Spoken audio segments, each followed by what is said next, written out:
Story number 3 of 6 creepy stories by Poe. The Black Cat.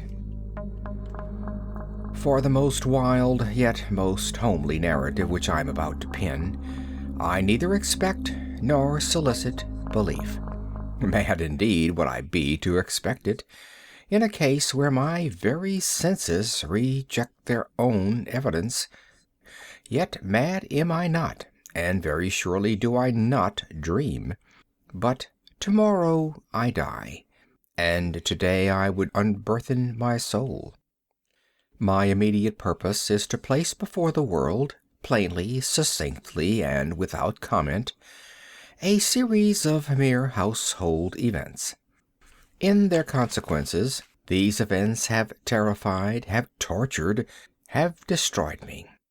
Yet I will not attempt to expound them. To me they have presented little but horror. To many they will seem less terrible than barroques.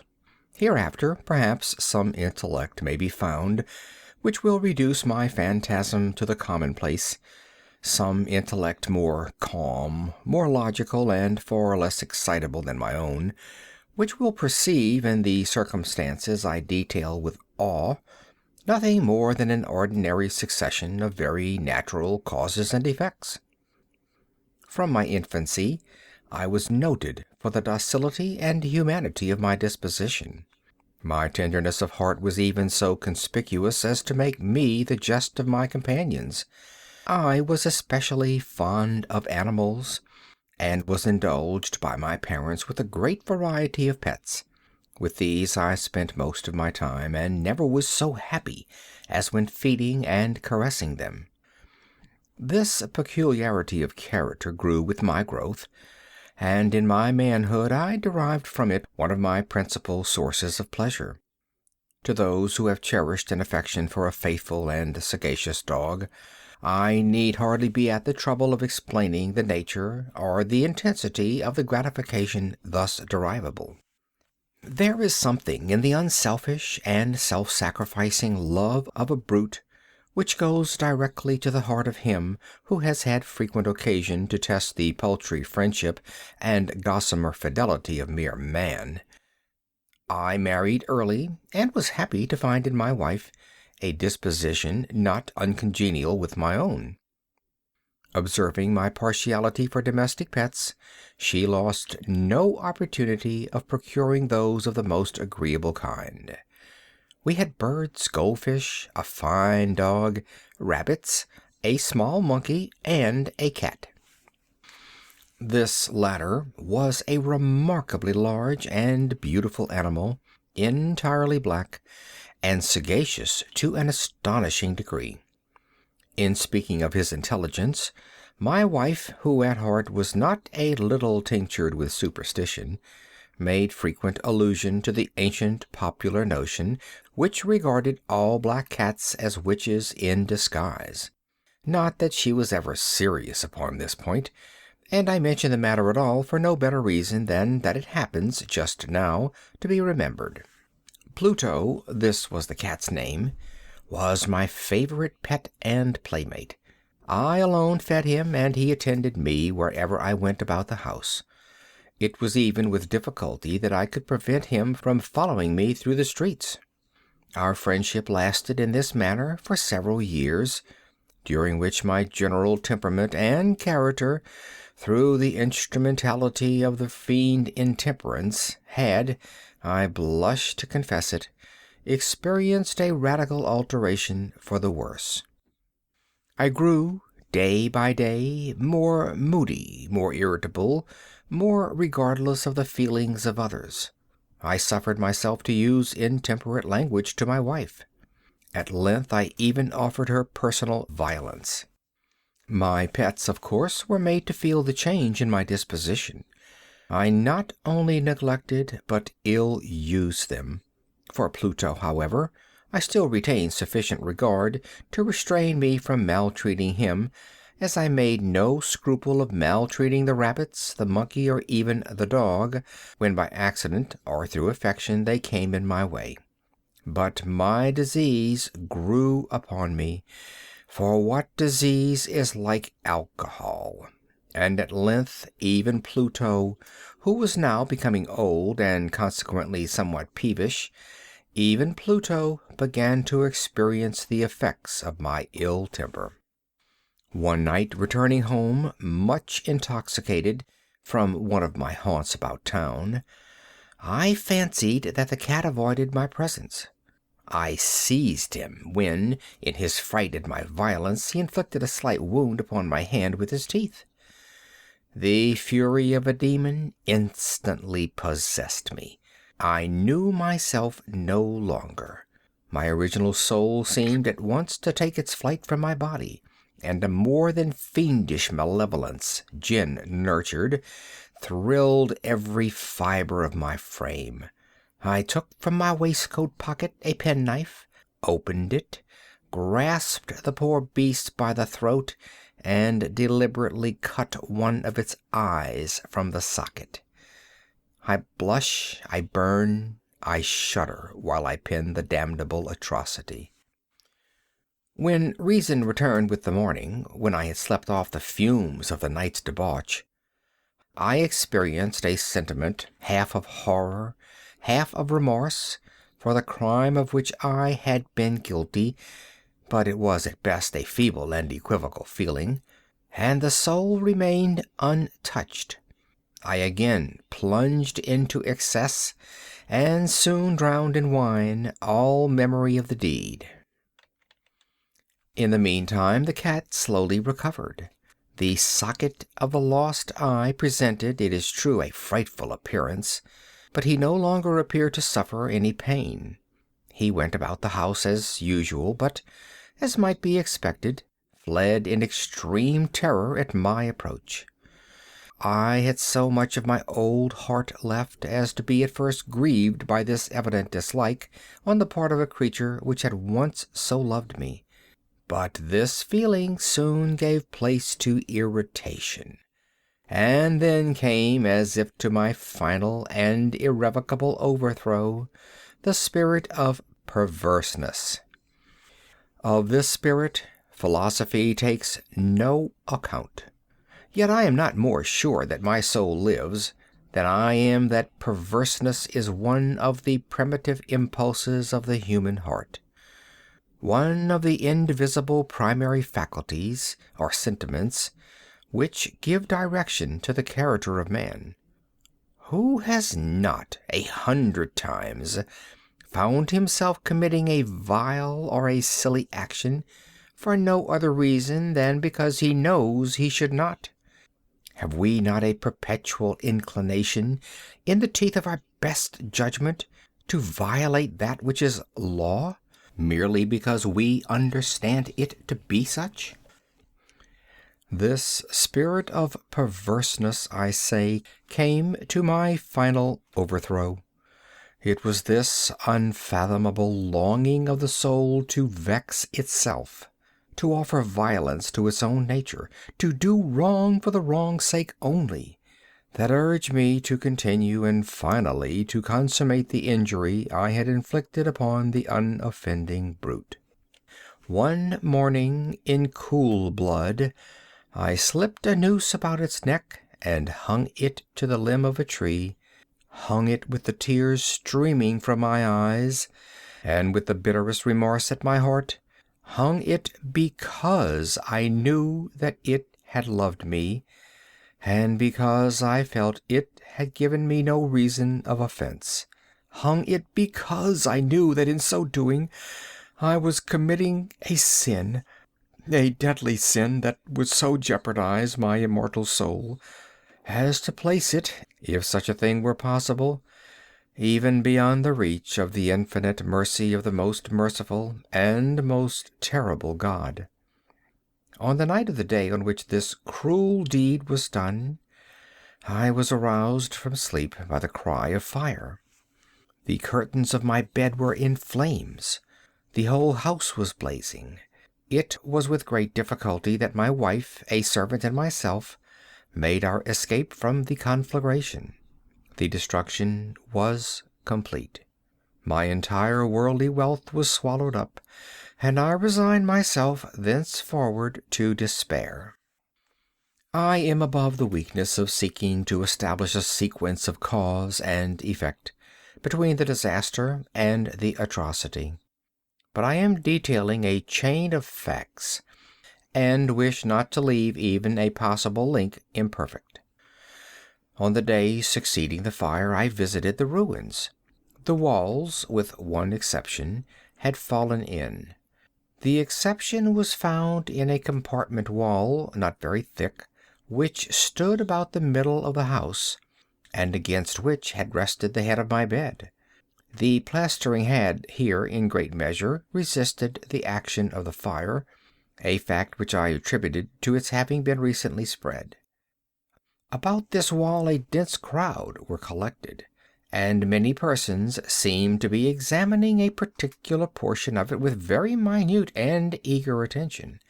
The words "strange," "singular," and other similar expressions excited my curiosity. I approached and saw, as if graven in bas-relief upon the white surface, the figure of a gigantic cat. The impression was given with an accuracy truly marvelous. There was a rope about the animal's neck. When I first beheld this apparition, for I could scarcely regard it as less, my wonder and my terror were extreme. But at length reflection came to my aid. The cat, I remembered, had been hung in a garden adjacent to the house. Upon the alarm of fire, this garden had been immediately filled by the crowd, by someone of whom the animal must have been cut from the tree and thrown through an open window into my chamber. This had probably been done with the view of arousing me from sleep. The falling of other walls had compressed the victim of my cruelty into the substance of the freshly spread plaster, the lime of which, with the flames and the ammonia from the carcass, had then accomplished the portrait as I saw it. Although I thus readily accounted to my reason, if not altogether to my conscience, for the startling fact just detailed, it did not the less fail to make a deep impression upon my fancy. For months I could not rid myself of the phantasm of the cat, and during this period there came back into my spirit a half-sentiment that seemed, but was not, remorse. I went so far as to regret the loss of the animal, and to look about me among the vile haunts which I now habitually frequented for another pet of the same species and of somewhat similar appearance with which to supply its place. One night, as I sat, half stupefied, in a den of more than infamy, my attention was suddenly drawn to some black object reposing upon the head of one of the immense hogsheads of gin or of rum, which constituted the chief furniture of the apartment. I had been looking steadily at the top of this hogshead for some minutes, and what now caused me surprise was the fact that I had not sooner perceived the object thereupon. I approached it and touched it with my hand. It was a black cat, a very large one, fully as large as Pluto, and closely resembling him in every respect but one. Pluto had not a white hair upon any portion of his body, but this cat had a large, although indefinite, splotch of white, covering nearly the whole region of the breast. Upon my touching him he immediately arose, purred loudly, rubbed against my hand, and appeared delighted with my notice. This, then, was the very creature of which I was in search. I at once offered to purchase it of the landlord, but this person made no claim to it, knew nothing of it, had never seen it before. I continued my caresses, and when I prepared to go home, the animal evinced a disposition to accompany me. I permitted it to do so. occasionally stooping and patting it as I proceeded.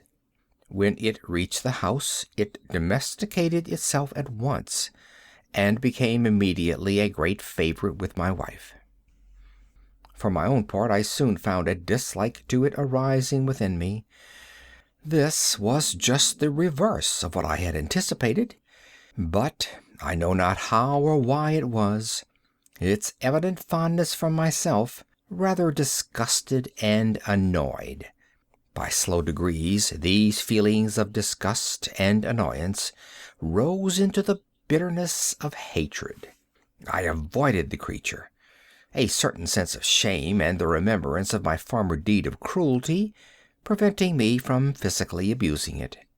I did not, for some weeks, strike or otherwise violently ill-use it, but gradually, very gradually, I came to look upon it with unutterable loathing, and to flee silently from its odious presence as from the breath of a pestilence.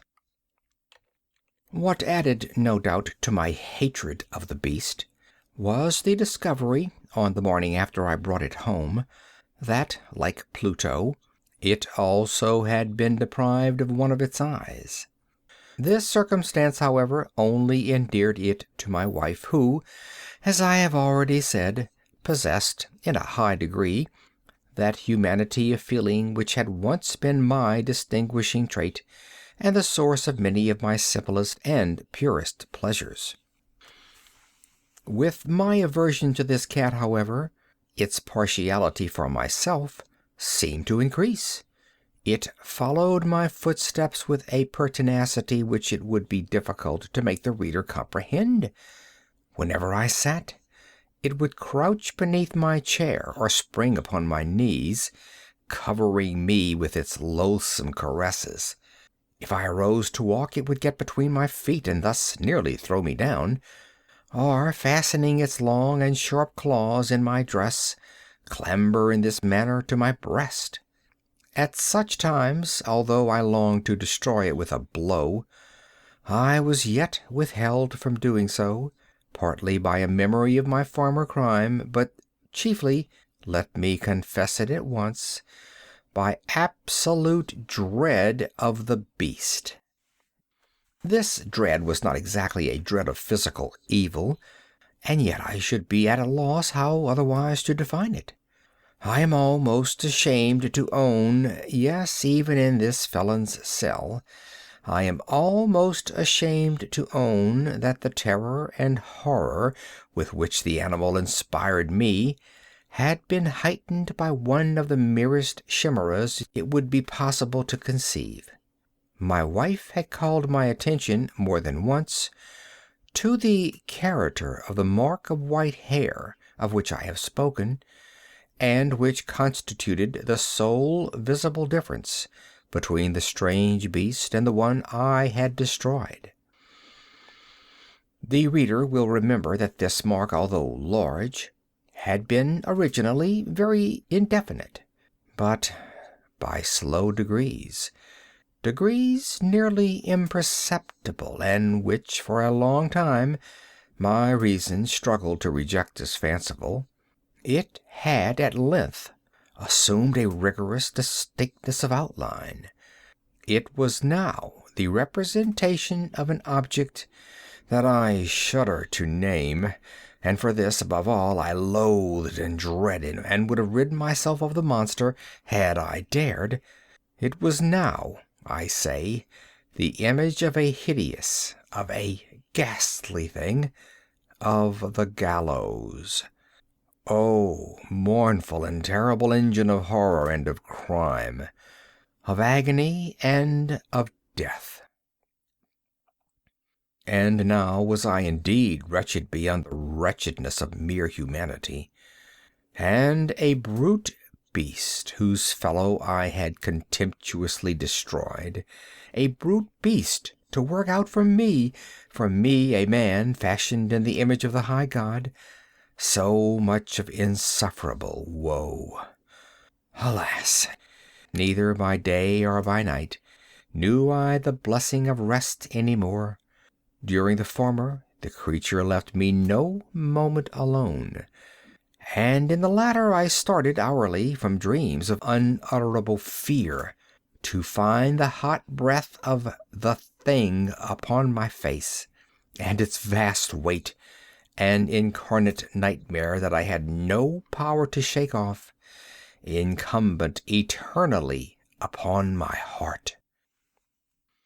Beneath the pressure of torments such as these, the feeble remnant of the good within me succumbed. Evil thoughts became my sole intimate, the darkest and most evil of thoughts. The moodiness of my usual temper increased to hatred of all things and of all mankind, while from the sudden, frequent, and ungovernable outbursts of a fury to which I now blindly abandoned myself, my uncomplaining wife, alas, was the most usual and the most patient of sufferers. One day she accompanied me upon some household errand into the cellar of the old building which our poverty compelled us to inhabit. The cat followed me down the steep stairs, and, nearly throwing me headlong, exasperated me to madness. Uplifting an axe, and forgetting in my wrath the childish dread which had hitherto stayed my hand, I aimed a blow at the animal, which of course would have proved instantly fatal had it descended as I wished. But this blow was arrested by the hand of my wife. Goaded by the interference into a rage more than demoniacal, I withdrew my arm from her grasp and buried the axe in her brain. She fell dead upon the spot without a groan. This hideous murder accomplished, I set myself forthwith, and with entire deliberation, to the task of concealing the body. I knew that I could not remove it from the house, either by day or by night, without the risk of being observed by the neighbors. Many projects entered my mind. At one period I thought of cutting the corpse into minute fragments and destroying them by fire. At another, I resolved to dig a grave for it in the floor of the cellar. Again I deliberated about casting it in the well in the yard, about packing it in a box as if merchandise, with the usual arrangements, and so getting a porter to take it from the house. Finally, I hit upon what I considered a far better expedient than either of these. I determined to wall it up in the cellar, as the monks of the Middle Ages are recorded to have walled up their victims. For a purpose such as this the cellar was well adapted. Its walls were loosely constructed, and had lately been plastered throughout with a rough plaster, which the dampness of the atmosphere had prevented from hardening. Moreover, in one of the walls was a projection caused by a false chimney or fireplace that had been filled up and made to resemble the rest of the cellar. I made no doubt that I could readily displace the bricks at this point, insert the corpse, and wall the whole up as before, so that no eye could detect anything suspicious. And in this calculation I was not deceived. By means of a crowbar I easily dislodged the bricks, and having carefully deposited the body against the inner wall, I propped it in that position while with little trouble I relaid the whole structure as it originally stood. Having procured mortar, sand, and hair with every possible precaution, I prepared a plaster which could not be distinguished from the old, and with this I very carefully went over the new brickwork. When I had finished, I felt satisfied that all was right. The wall did not present the slightest appearance of having been disturbed. The rubbish on the floor was picked up with the minutest care. I looked around triumphantly and said to myself, "Here at least, then, my labor has not been in vain." My next step was to look for the beast which had been the cause of so much wretchedness, for I had at length firmly resolved to put it to death. Had I been able to meet with it at the moment, there could have been no doubt of its fate. But it appeared that the crafty animal had been alarmed at the violence of my previous anger, and forbore to present itself in my present mood. It is impossible to describe or to imagine the deep, the blissful sense of relief which the absence of the detested creature occasioned in my bosom. It did not make its appearance during the night, and thus, for one night at least since its introduction into the house, I soundly and tranquilly slept. I slept, even with the burden of murder upon my soul. The second and the third day passed, and still my tormentor came not. Once again I breathed as a freeman. The monster in terror had fled the premises forever. I should behold it no more. My happiness was supreme. The guilt of my dark deed disturbed me but little. Some few inquiries had been made, but these had been readily answered. Even a search had been instituted, but of course nothing was to be discovered. I looked upon my future felicity as secured. Upon the fourth day of the assassination, a party of the police came, very unexpectedly, into the house, and proceeded again to make rigorous investigation of the premises. Secure, however, in the inscrutability of my place of concealment, I felt no embarrassment whatever. The officers bade me accompany them in their search. They left no nook or corner unexplored. At length, for the third or fourth time, they descended into the cellar. I quivered not in a muscle.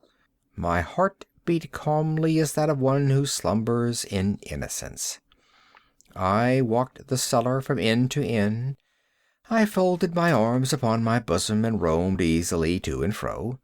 The police were thoroughly satisfied and prepared to depart. The glee at my heart was too strong to be restrained. I burned to say but one word by way of triumph, and to render doubly sure their assurance of my guiltlessness. "Gentlemen," I said at last, as the party ascended the steps, "I delight to have allayed your suspicions. I wish you all health and a little more courtesy. By the by, gentlemen, this is a very well-constructed house." In the rabid desire to say something easily, I scarcely knew what I uttered at all. I may say an excellently well-constructed house. These walls— Are you going, gentlemen? These walls are solidly put together.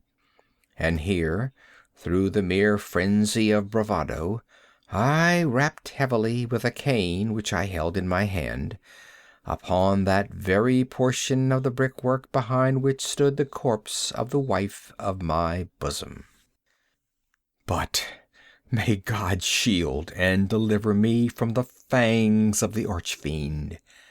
No sooner had the reverberation of my blows sunk into silence than I was answered by a voice from within the tomb, by a cry, at first muffled and broken, like the sobbing of a child, and then quickly swelling into one long, loud, and continuous scream, utterly anomalous and inhuman, a howl, a wailing shriek, half of horror and half of triumph, such as might have arisen only out of hell, conjointly from the throats of the damned in their agony and of the demons that exult in the damnation.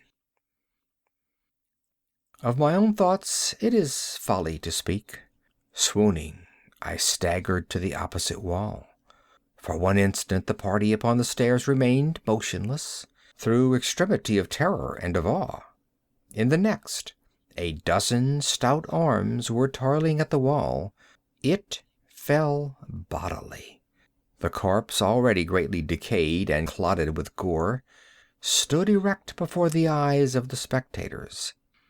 Upon its head, with red extended mouth and solitary eye of fire, sat the hideous beast whose craft had seduced me into murder, and whose informing voice had consigned me to the hangman.